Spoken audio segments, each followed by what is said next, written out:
bell.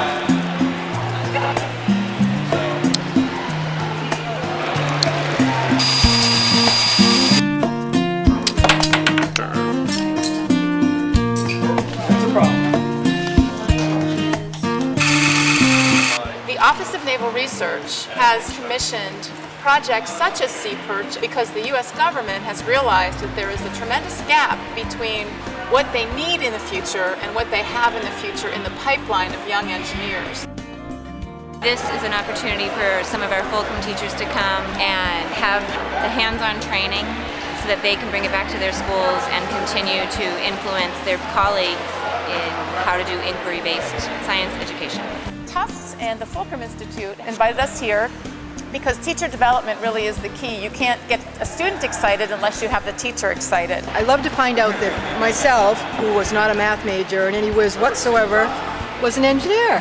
You know, but what the definition of an engineer was. I always thought it was out of my reach. So I think kids think that you have to be such a math whiz and you have to understand all the concepts, and it's not the case. You have to have a creative side and problem solving. So too bad I found that out in my 40s, but. We walked the teachers through the construction of the Sea Perch, including the motor assemblies, the shafting, and the props.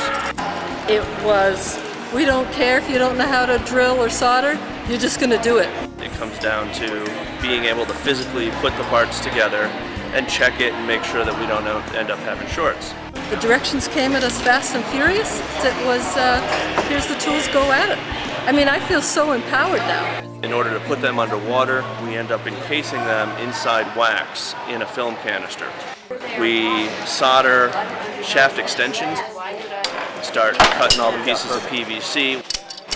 They build the frame up, they cut the flotations, and then the final step is mounting their motors to those frames.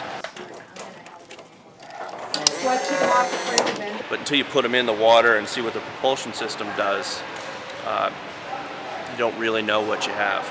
I need to replace these big nuts and get some lighter ones so this floats a little bit more when it's not actually moving. When I pushed it forward, it would pull it backwards, so it was just oriented the wrong way in the box. I got a little bit of a leak in the engine, but we'll see.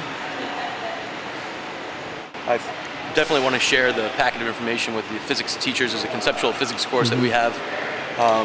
But for sure it'll be used this year. We're going to, Science, Engineering, and Astronomy Club are going to build these. Darn! That's not going to work. His team is going to be creating one of the sea perches that would be sent into outer space and exploring and recording data for that.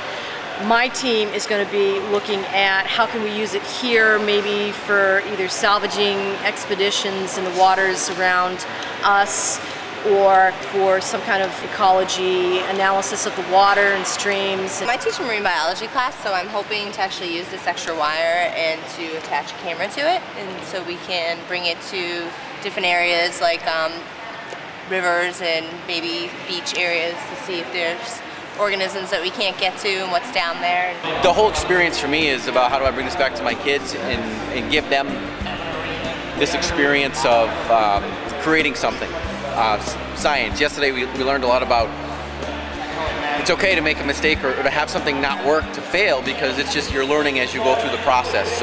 Something like this I don't think the kids have ever done or even come close to doing, and they just go crazy over it.